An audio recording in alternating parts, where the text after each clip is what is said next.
ভারত ও New Zealand cricket দুনিয়ার অন্যতম সেরা দুই দল এবার ট্রফির জন্য সর্বস্ব উজাড় করে দেবে, কিন্তু এর বাইরেও মাঠে আরেকটি জমজমাট লড়াই চলবে কোহলি বনাম রাচিন রবীন্দ্র। ভিডিওটি শেষ পর্যন্ত দেখুন, কারণ আমরা নিয়ে এসেছি এই মহরণের সম্পূর্ণ বিশ্লেষণ। আর কমেন্টে জানান আপনার মতে কি হবে চ্যাম্পিয়ন ট্রফির সর্বোচ্চ রান সংগ্রাহক, কোহলি না রাচিন। একদিকে বিরাট কোহলি, অন্যদিকে রাচিন রবীন্দ্র। চ্যাম্পিয়ন ট্রফির ফাইনালে শুধু ট্রফির লড়াই নয়, হচ্ছে আর এক মহারণ সর্বোচ্চ রান সংগ্রাহকের খেতাবের জন্য।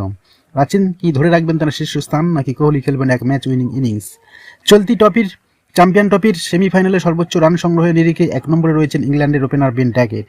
গ্রুপ লিগের 3 ম্যাচে তিনি করেছেন 227 রান, গড় 75.66, সর্বোচ্চ রান 165। যদিও ইংল্যান্ড ছিটকে যাওয়ায় ড্যাকেটের রান বাড়ার সম্ভাবনা নেই। তালিকা 2 নম্বরে রয়েছেন নিউজিল্যান্ডের ওপেনার তথা ভারতীয় বংশোদ্ভূত রাচিন রবীন্দ্র।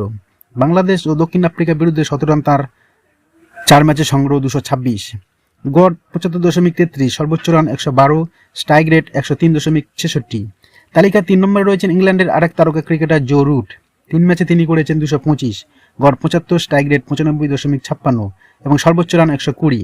তালিকার 4র্থ স্থানে রয়েছেন ভারতের তারকা ক্রিকেটার বিরাট কোহলি। 4 ম্যাচে তিনি করেছেন 217 রান, গড় 72.33, স্ট্রাইক রেট 83.14, সর্বোচ্চ 100। পাকিস্তানের বিরুদ্ধে 17 রানের পাশাপাশি অস্ট্রেলিয়ার বিরুদ্ধে অর্ধশত রানও করেছেন তিনি। 5 নম্বরে রয়েছেন আফগান তারকা ইব্রাহিম জাদরান। 3 ম্যাচে তার ব্যাট থেকে এসেছে 216 রান, গড় 72, সর্বোচ্চ 177, যা চ্যাম্পিয়ন ট্রফির ইতিহাসে রেকর্ড।